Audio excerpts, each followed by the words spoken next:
All organisations, all businesses have a range of stakeholders. Obvious ones are the owners of the organisation, whether the organisation is in public or private ownership, and the employees. But suppliers, customers, and other groups also have a stake. They care about what happens to the business or organisation.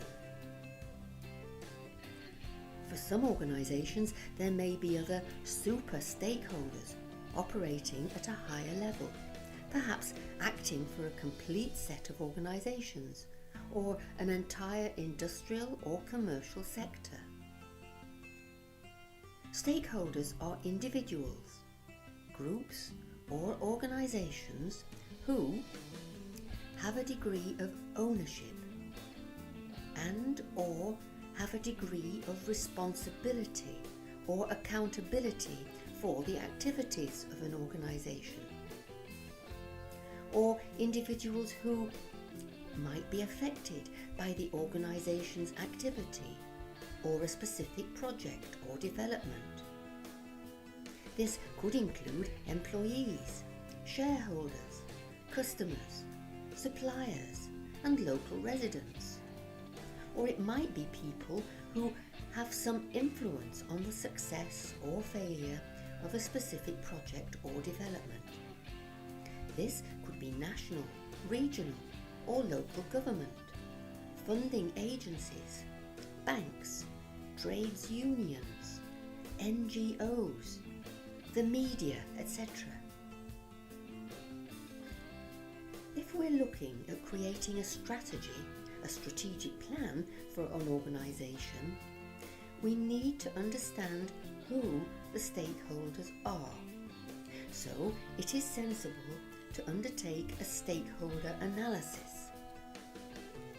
Stakeholder analysis is the identification of an organisation's or a project's key stakeholders, an assessment of their interests in the project, and the ways in which these interests may affect a project.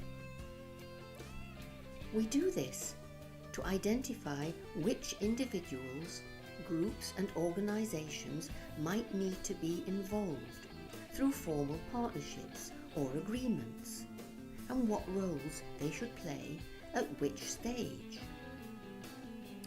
To identify those with whom we want a less formal relationship, those who should be informed about or consulted about a project or activity. To understand who are the key stakeholders who set the rules of the game. We do it by thinking about two factors: the degree of influence a stakeholder or group has on the organisation's activities or a specific project, and the degree of importance of that group. This allows us to build a stakeholder grid.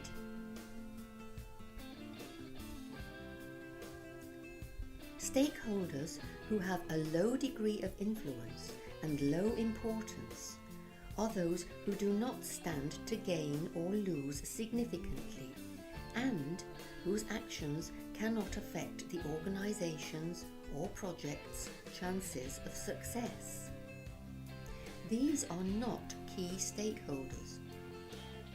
We should monitor them in low-key, low-level ways in case the situation changes, and we will probably keep them informed about what we are doing. Stakeholders with a low importance but a high degree of influence are those whose actions can affect the organisation's or project's chances of success, but who do not stand to gain or lose significantly. These stakeholders may be a source of risk, so we need to monitor and manage that risk.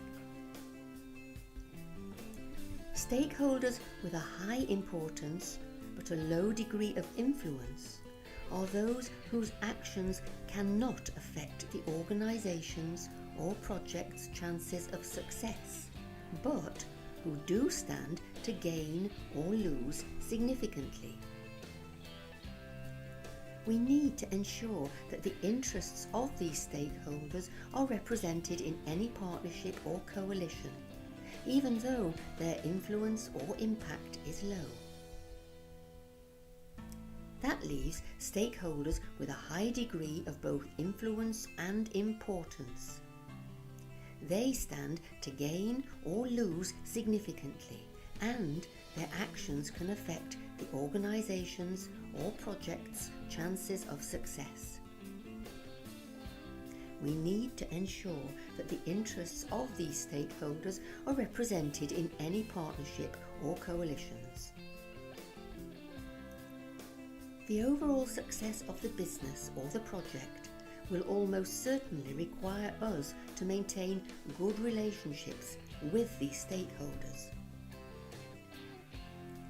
So, a simple categorization of key stakeholders into those with high or low importance and those with a high or low degree of influence on what we do helps us think about how we should manage our relationship with them.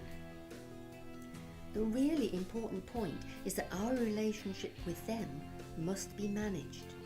It cannot just be allowed to happen.